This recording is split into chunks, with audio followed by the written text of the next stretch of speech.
Hello everyone. अभी हम आपसे जो टॉपिक शेयर करने जा रहे हैं वो ये है कि जो जीएसटी है और उस जीएसटी से क्या फ़ायदे मिलते हैं, मैं इनके बारे में आपको डिस्कस करने जा रहा हूँ। अब तक जीएसटी को इंट्रोड्यूस हुए काफ़ी साल हो गए। ऐसे भी लोग जीएसटी के बारे में काफ़ी जानकारी इकट्ठा कर चुके हैं, फिर भी जीएसटी से रिलेटेड कई लोगों के अंदर बहुत तरह की गलतफहमियां हैं। खास करके जो भी नया बिजनेस स्टार्ट करते हैं या कोई जीएसटी के अंदर रजिस्ट्रेशन लेने की सोच रहे हैं, और जो हमारे स्टूडेंट्स हैं उनको भी बहुत सारी चीज़ों को लेके क्लैरिटी नहीं होती है। तो हमारा ये टॉपिक जो है, ये टॉपिक है जीएसटी और इससे फ़ायदे। तो दोस्तों, आपने अगर हमारे इस वीडियो को अब तक सब्सक्राइब नहीं किया है तो आप ज़रूर सब्सक्राइब करें, और सब्सक्राइब के साथ में जो बेल बटन है उस बेल बटन को ज़रूर प्रेस करें, ताकि हमारी जो भी अपकमिंग वीडियो है आपके पास पहुंच जाएगी। और आप हमारे चैनल पे बहुत सारे पहले से जो अपलोड किए हुए वीडियो हैं आप इनको भी वॉच कर सकते हो, और आपसे जुड़े हुए जो जानकारियां हैं उस जानकारी को बेनिफिट ले सकते हो। तो अब चलिए हम आपको बताते हैं कि जीएसटी है क्या है। जैसा कि जीएसटी है गुड्स एंड सर्विस टैक्स। ये जीएसटी जो गवर्नमेंट का है, ये बहुत ही रिवोल्यूशनरी स्टेप्स था कि जो पहले हमारे वैट थे, डिफरेंट स्टेट में डिफरेंट वैट लॉज थे, सर्विस टैक्स थे, कस्टम्स थे, एक्साइज थे, तो इन सब को मर्ज करके गवर्नमेंट ने एक जीएसटी बना दिया, गुड्स एंड सर्विस टैक्स। अब इससे एक फ़ायदा हो गया कि एक बिजनेसमैन, पहले आप वैट भी में रजिस्टर थे, सर्विस टैक्स के अंदर रजिस्टर थे, एक्साइज के अंदर रजिस्टर थे। अब आपको तीनों रजिस्ट्रेशन की जगह आपको सिर्फ एक जीएसटी रजिस्ट्रेशन से काम चल जाता है। तो मैं इसके बैकग्राउंड, इसके हिस्ट्री में बहुत ज़्यादा मेरे को बताने की ज़रूरत नहीं है, क्योंकि ये ऑलरेडी पब्लिक डोमेन में काफ़ी पहले से वो सारी इंफॉर्मेशन अवेलेबल है।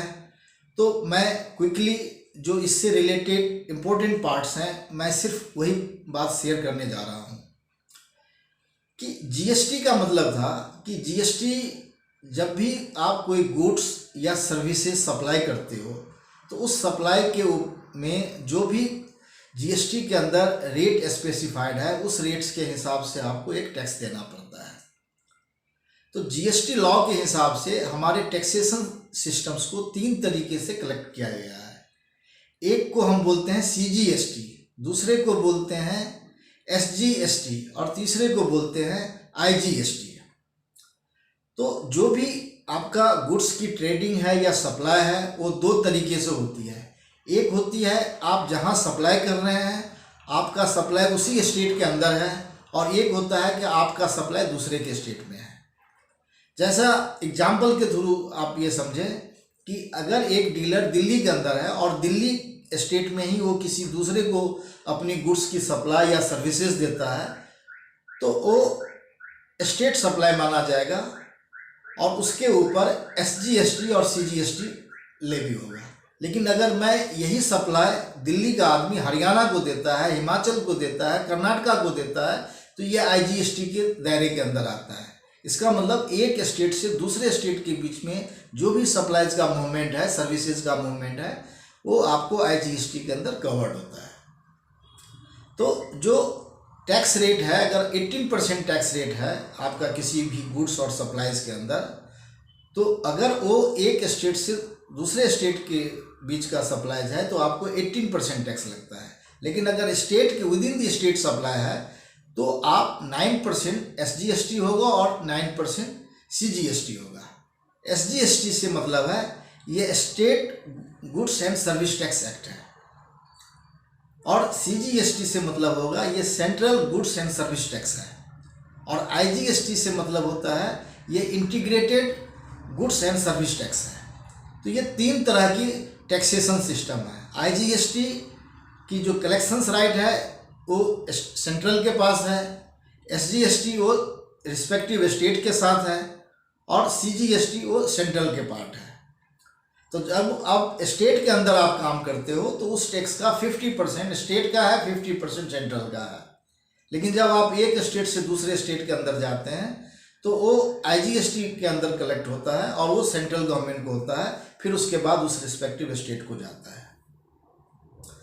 तो ये GST लॉ का जो मेन पर्पस है, मेन ऑब्जेक्टिव है कि there should be a seamless flow of input credit, कि जो भी टैक्स लगता है उसका एक सीमलेस फ्लो हो। कहने का मतलब अगर A ने B को माल बेचा, B ने C को बेचा, C ने D को बेचा, तो इनके बीच का जो टैक्सेशन सिस्टम का जो बेनिफिट है वो A से लेके D तक आपका बिना किसी रुकावट का वो फ्लो बना रहे।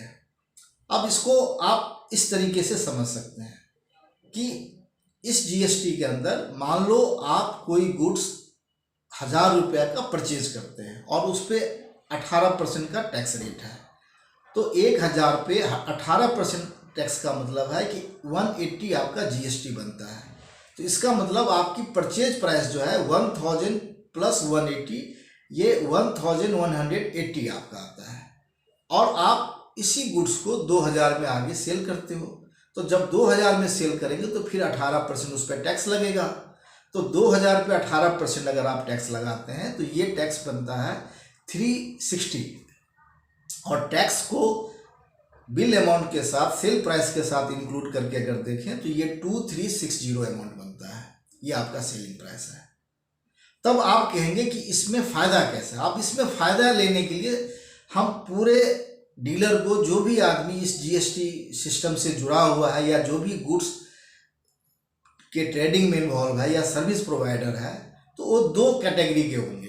पहला कैटेगरी वो होते हैं जिन्होंने GST में रजिस्ट्रेशन लिया हुआ है, और दूसरा है जिन्होंने GST के अंदर रजिस्ट्रेशन नहीं लिया है। तो जिन्होंने GST के अंदर रजिस्ट्रेशन लिया है इनको हम बोलते हैं रजिस्टर्ड डीलर, और जिन्होंने GST के अंदर रजिस्ट्रेशन नहीं लिया है इनको हम बोलते हैं अनरजिस्टर्ड डीलर। हमने आपको इससे पहले GST पे हमने आपको 2 वीडियो ऑलरेडी शेयर किया है। एक उनके लिए जो GST के दायरे के बाहर है, इसका मतलब अगर आपकी बिजनेस की ट्रांजैक्शंस टर्नओवर एक थ्रेशोल्ड लिमिट के नीचे है, मतलब 40 लाख और 20 लाख सर्विस प्रोवाइडर है, तो आप बगैर GST रजिस्ट्रेशन के काम कर सकते हैं। लेकिन अगर आप उसके बाहर हैं, अगर उस थ्रेशोल्ड लिमिट को क्रॉस कर चुके हैं, तो आपको GST रजिस्ट्रेशन लेना कंपलसरी है। तो जिन्होंने GST रजिस्ट्रेशन लिया वो रजिस्टर्ड डीलर हुआ, और जिन्होंने नहीं लिया वो अनरजिस्टर्ड डीलर हो गया। अब ये जो GST का जो पूरा एक टैक्स स्ट्रक्चर बना हुआ है उसका कैसे हम बेनिफिट लेते हैं, उससे कैसे डीलर को फ़ायदा होता है और कैसे कंज्यूमर को फ़ायदा होता है। अब आइए इसको हम एक एग्जाम्पल के द्वारा समझने की कोशिश करें।